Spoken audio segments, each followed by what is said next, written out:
नमस्कार मित्रों, पीसीएस पाठशाला में आप सभी का स्वागत है। यूपीएचएससी असिस्टेंट प्रोफेसर की क्लास चल रही है और डेली आप लोग को वन लाइनर जो सीरीज है डेली 3 पीएम पर डेली 3 पीएम पर आपको वन लाइनर सीरीज मिलेगी जो UPHSC assistant professor general knowledge की वन लाइनर सीरीज रहेगी। ठीक है, जनरल नॉलेज की वन लाइनर सीरीज प्रतिदिन डेली 3 पीएम पर मिलेगी आप लोग को। टेलीग्राम बिल्कुल ज्वाइन करेगा, असिस्टेंट प्रोफेसर का टेलीग्राम बनाया गया है, लिंक डिस्क्रिप्शन में है, बिल्कुल ज्वाइन कर लें। और जिनको भी यूपीएचएससी 51 का पूरा कोर्स चाहिए, जिनको भी, वो लोग हमारे ऑफिशियल व्हाट्सएप नंबर पर मैसेज जरूर कर सकते हैं। ऑफिशियल व्हाट्सएप नंबर डिस्क्रिप्शन में भी है और यहाँ पर भी शो हो रहा है, आप मैसेज जरूर कर सकते हैं। यूपीएचएससी 51 जीके कंप्लीट कोर्स है और एमपी असिस्टेंट प्रोफेसर पेपर 1 का कंप्लीट कोर्स है। 999 रुपये में है। हमारा ऑफिशियल व्हाट्सएप नंबर ऊपर भी दिया है, यहाँ पर भी दिया हुआ है, आप मैसेज जरूर कर सकते हैं। प्रतिदिन आपका 10 AM पर, प्रतिदिन 10 AM पर आपको लेक्चर्स क्लास मिलेगा। यह जो लेक्चर्स क्लास होगा ये आपका यूपीएचएससी 51 का होगा। यूपीएचएससी 51 का मतलब जीके का लेक्चर्स क्लास होगा प्रतिदिन 10 AM पर। और जो वन लाइनर सीरीज मिलेगी, उसी लेक्चर्स क्लास की वन लाइनर सीरीज मिलेगी, वो आपको 3 PM पर मिलेगी डेली। ठीक है, और एमपी असिस्टेंट प्रोफेसर वाले जो लोग हैं वो लोग ध्यान दें। एमपी असिस्टेंट प्रोफेसर के लिए प्रतिदिन डेली 9 PM पर लेक्चर्स क्लास मिलती है। 9 PM पर लेक्चर क्लास मिलती है प्रतिदिन 9 PM पर। ठीक है, तो आप लोग बिल्कुल ध्यान दीजिएगा। और जिनको भी कोर्स चाहिए वो लोग हमारे ऑफिशियल व्हाट्सएप नंबर पर मैसेज कर सकते हैं। ऑफिशियल व्हाट्सएप नंबर डिस्क्रिप्शन में भी है, यहाँ पर भी शो हो रहा है। आइए, पीसीएस पाठशाला का यह जो कोर्स है यूपीएचएससी 51 का, यहाँ पर एमपी असिस्टेंट प्रोफेसर लिख दिया गया है भूल से। हालांकि एमपी असिस्टेंट प्रोफेसर में भारतीय संविधान की प्रस्तावना आदि नहीं आएगा, लेकिन लिख दिया गया है। चलिए छोड़िए, यह जो सीरीज है सिर्फ और सिर्फ यूपीएचएससी के लिए है।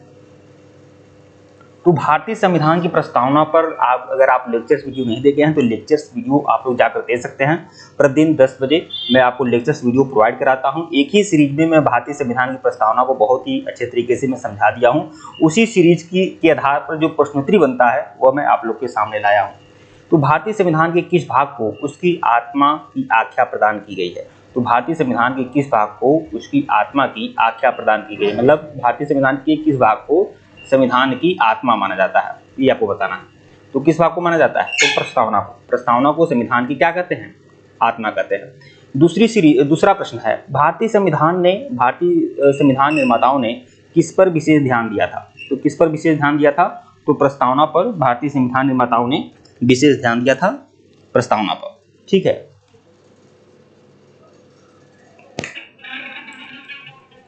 और यह मैं अपने लेक्चर्स क्लास में यह चीज़ मैं आप लोग को बता चुका था, समझा चुका था कि भारतीय संविधान निर्माता जो लोग थे वो प्रस्तावना पर विशेष महत्व दिए थे, प्रस्तावना को। और प्रस्तावना में ही संविधान निर्माताओं का आदर्श झलकता है। ठीक है, और संविधान की आत्मा किसे कहते हैं? तो प्रस्तावना को कहते हैं।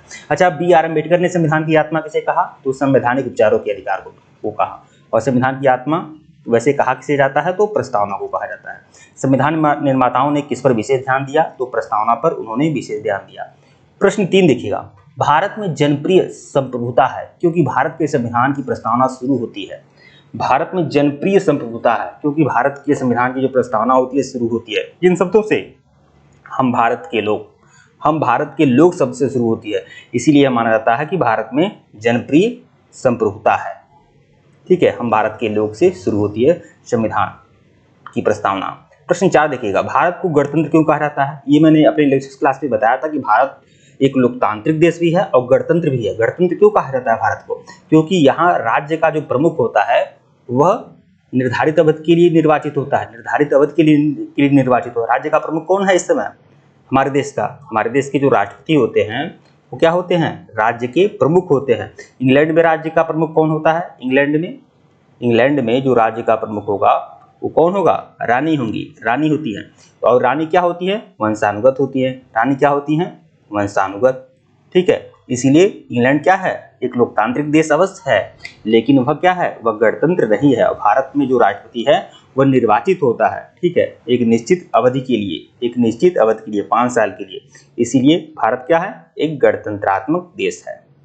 ठीक है, प्रश्न 5 देखिएगा, भारत क्या है? एक धर्मनिरपेक्ष देश है क्योंकि राज्य का अपना कोई धर्म नहीं है। भारत एक धर्मनिरपेक्ष राष्ट्र है। प्रश्न 6 देखिएगा, धर्मनिरपेक्ष का अर्थ क्या होता है? धर्मनिरपेक्ष का मतलब क्या होता है? धर्मनिरपेक्ष का मतलब होता है कि सभी धर्मों का महत्व स्वीकार करना, सभी धर्मों का महत्व स्वीकार करना, ठीक है। और जो देश धर्मनिरपेक्ष होते हैं, मतलब क्या होता है कि उस देश का अपना कोई धर्म नहीं है। प्रश्न 7 क्या कह रहा है कि भारत एक धर्मनिरपेक्ष राज्य है। इसका मतलब क्या है? इसका मतलब क्या है? भारत एक धर्मनिरपेक्ष राज्य है, इसका मतलब है कि भारतीय राज्य किसी निश्चित धर्म का समर्थन नहीं करता, किसी निश्चित धर्म का समर्थन नहीं करता। प्रश्न 8 देखिएगा, गणतंत्र होता है, गणतंत्र क्या होता है? अभी हमने आपको बताया कि राज्य जहां पर अध्यक्ष वंशानुगत रूप से न हो उसे गणतंत्र कहा जाता है। जापान और इंग्लैंड आदि क्या हैं? गणतंत्र नहीं है, लोकतंत्र जरूर है लेकिन गणतंत्र नहीं है। भारत क्या है? गणतंत्रात्मक देश है। और अमेरिका भी गणतंत्रात्मक देश है, ठीक है। प्रश्न 9 क्या कह रहा है? वे दो शब्द कौन से हैं जिनका समावेशन 42वें संविधान संशोधन की उद्देशिका में किया गया? अच्छा, 42वें संविधान संशोधन से संबंधित मैं आपको बताया था कि 42वें संविधान संशोधन में तीन शब्द जोड़े गए थे, समाजवादी, धर्मनिरपेक्ष और अखंडता। यहाँ पर अखंडता नहीं है, लेकिन ये बात जान ले, 3 शब्द समाजवादी, पंथ निरपेक्ष, ये धर्मनिरपेक्ष नहीं, ये पंथ निरपेक्ष, समाजवादी, धर्म पंथ निरपेक्ष और अखंडता, 3 शब्द संविधान की प्रस्तावना में जोड़ा गया था। कब जोड़ा गया था? 42वें संशोधन द्वारा। और 42वें संशोधन द्वारा बहुत सारे संशोधन हुए थे, इसीलिए 42वें संशोधन को क्या कहते हैं? लघु संविधान कहते हैं। कि 42वें संविधान संशोधन में इतना ज्यादा बदलाव हुआ था, इसे लघु संविधान कहा गया। 42वां संविधान संशोधन कब हुआ था? 1976 में। अच्छा, 42वां संविधान संशोधन जो हुआ था, उस संविधान संशोधन को कब लागू किया गया था? तो 3 जनवरी 1977 को लागू किया गया था, ये भी ध्यान में रखिएगा। और ये 42वां संविधान संशोधन कब हुआ था? ये 1976 में हुआ था। प्रश्न 10 देखिएगा, भारतीय संविधान की प्रस्तावना में भारत को किस रूप में घोषित किया गया है? एक प्रभुत्व संपन्न, समाजवादी, धर्मनिरपेक्ष, प्रजातांत्रिक गणराज्य, ठीक है। प्रश्न 11 देखिएगा, भारत एक गणतंत्र है, इसका अर्थ क्या है? कि भारत में वंशानुगत शासक नहीं है। भारत में जो वंशानुगत शासक नहीं है, भारत में जो राष्ट्रपति होता है वह क्या है? वह निर्वाचित होता है। कौन सा शब्द भारत के संविधान की उद्देशिका में नहीं है? तो बहुत सारे शब्द भारत के संविधान में उद्देशिका में नहीं है। हालांकि विकल्प जब रहेगा परीक्षा में तो तब आप अच्छे तरीके से समझ पाएंगे। यहाँ लोक कल्याण दिया है, तो लोक कल्याण तो नहीं है संविधान की उद्देशिका में, यानी प्रस्तावना में। प्रश्न 13 है, कल्याणकारी राज्य का उद्देश्य क्या है? जो कल्याणकारी राज्य होते हैं इनका उद्देश्य क्या होता है?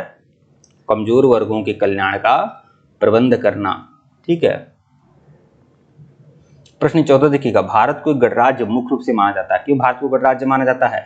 क्योंकि यहाँ राज्य अध्यक्ष का जो होता है, राष्ट्र के अध्यक्ष का क्या होता है? चुनाव होता है। देखिए, ये चीजें कई बार दोहराई गई हैं, इसीलिए आप अच्छे तरीके से समझ जरूर लीजिएगा।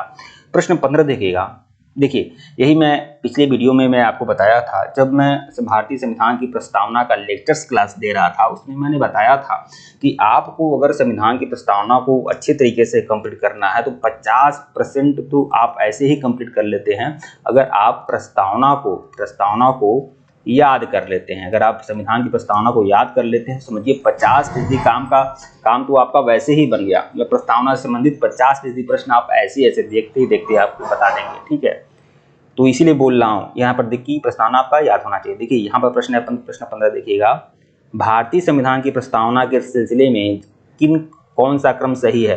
तो क्रम से लगाना रहता है, कई सारे शब्दों को क्रम से लगाना रहता है जिस हिसाब से प्रस्तावना है। तो सार्वभौम, समाजवादी, सत्ता संपन्न, समाजवादी, पथनिरपेक्ष, जनवादी गणराज्य, ठीक है।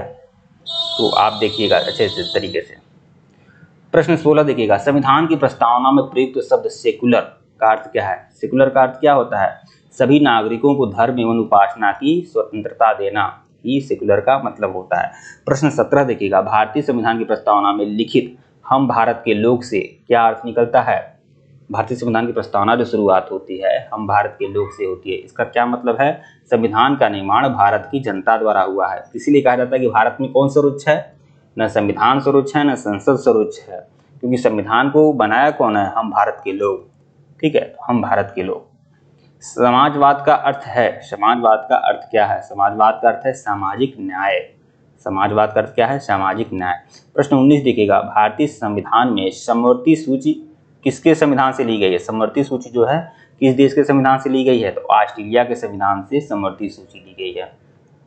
प्रश्न 20 देखिएगा, भारतीय संविधान की आत्मा किसे कहते हैं? तो यह भी थोड़ा उलझाऊ प्रश्न है, लेकिन आप उलझिएगा मत, मैंने कई बार बताया है।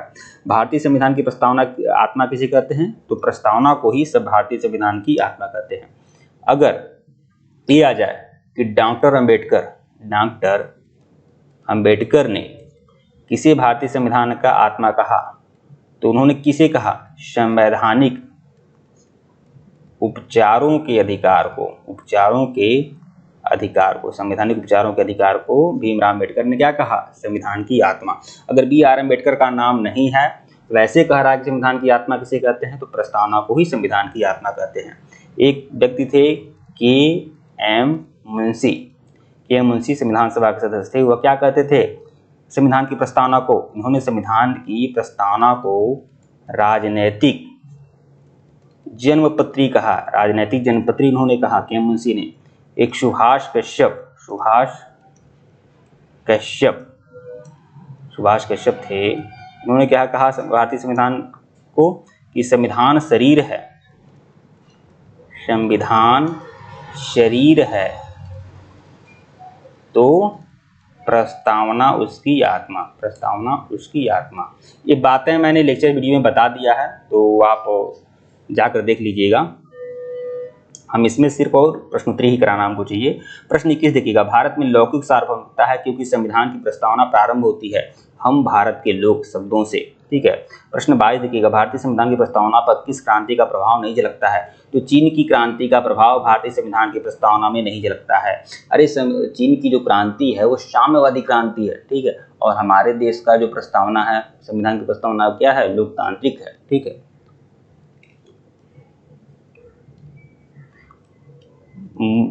मूल भारतीय संविधान के अनुसार भारत एक प्रभुत्व संपन्न लोकतांत्रिक राज्य है। भारत क्या है?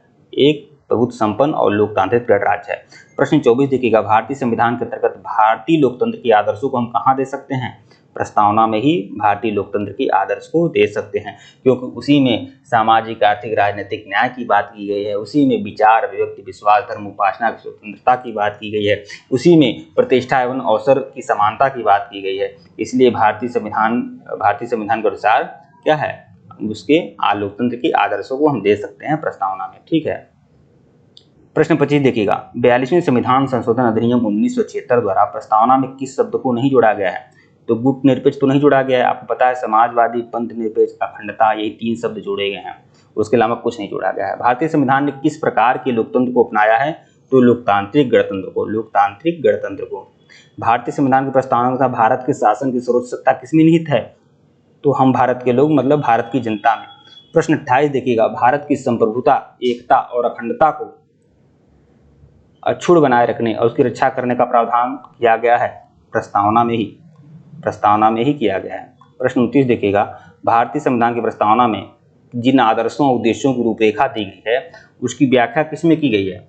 भारतीय संविधान की जो प्रस्तावना है उसमें जिन आदर्शों की बात की गई है, जिन उद्देश्यों की बात की गई है, आखिर उसकी व्याख्या किसमें है? तो किसमें है उसकी व्याख्या? मूल अधिकार में, राज्य के नीति निर्देश सिद्धांतों में, मूल कर्तव्यों में। अरे मूल कर्तव्य में या मूल अधिकार में ही तो वह उद्देश्य की पूर्ति होती है कि हमारा मूल कर्तव्य क्या है, जो बताया गया है प्रस्तावना में, मूल अधिकारों की बात की गई है।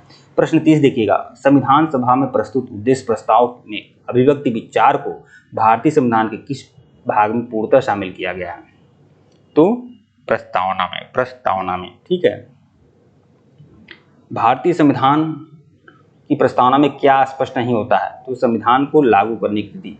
संविधान को लागू करने की तिथि संविधान की प्रस्तावना में नहीं है। संविधान को कब स्वीकार किया गया है, कब आत्मार्पित किया गया है, यह संविधान वह जो तिथि है वह संविधान की प्रस्तावना में, लेकिन संविधान को लागू करने की तिथि तो संविधान की प्रस्तावना में नहीं है, आपको पता ही है।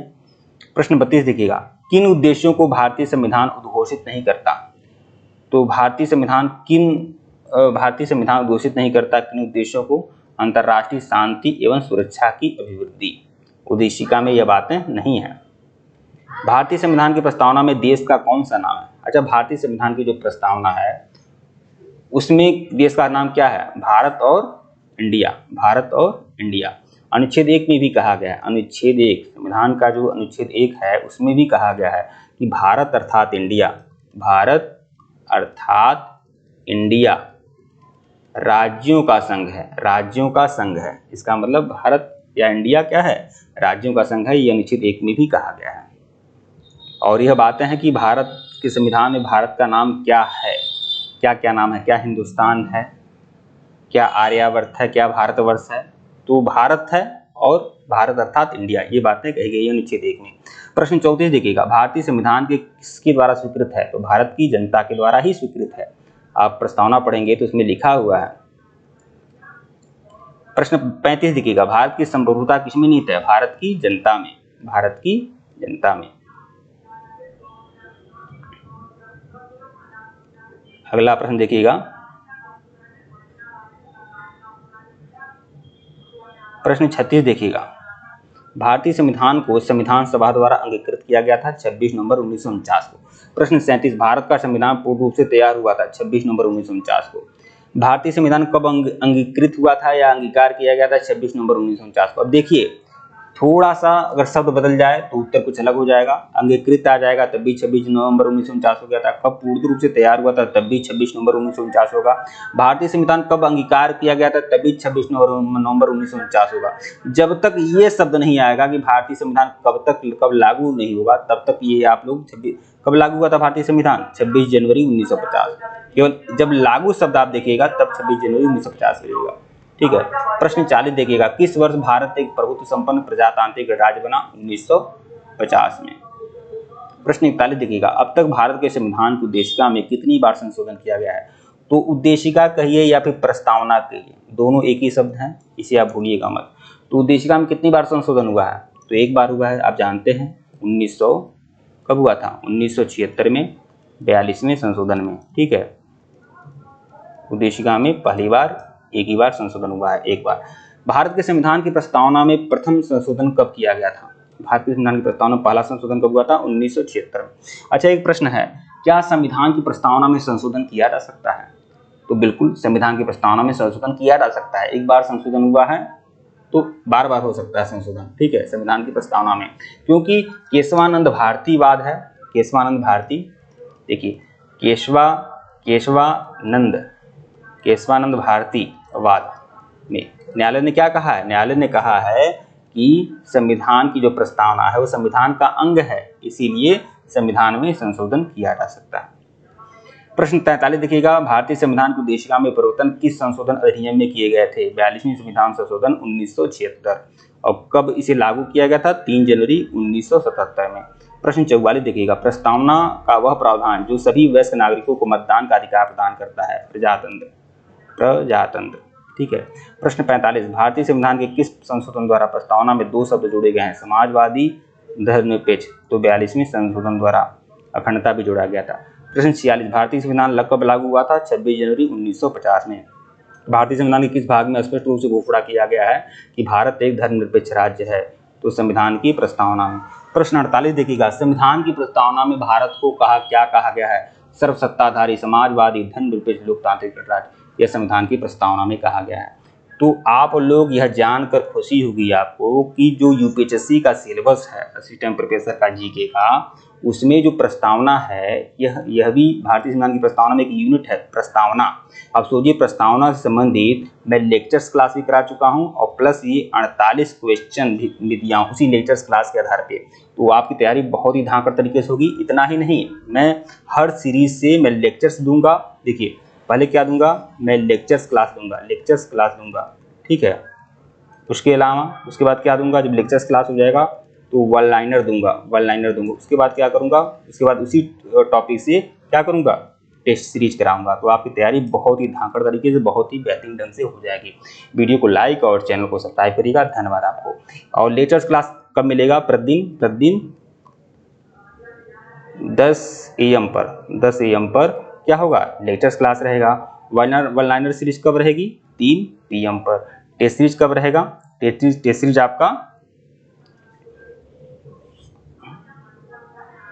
टेस्ट सीरीज मैं आपको 6 PM पे दूंगा, ठीक है। 6 PM पर टेस्ट सीरीज दूंगा। और यह जो भी सीरीज रहेगा ये किसका रहेगा, UPHESC का रहेगा, ठीक है। और MP असिस्टेंट प्रोफेसर के लिए क्या होगा, 9 PM पर लेक्चर्स क्लास आएगा, 9 PM पर लेक्चर आएगा। MPPSC के लिए। हालांकि MPPSC के लिए बहुत जल्द इसका भी शेड्यूल लाऊंगा, टेस्ट सीरीज वन लाइनर अभी तो पीछे से ही चल रहा है। ठीक है मित्रों, वीडियो को लाइक और चैनल को सब्सक्राइब करेगा, टेलीग्राम बिल्कुल ज्वाइन करेगा, लिंक डिस्क्रिप्शन में दिया गया है। धन्यवाद आप लोग को।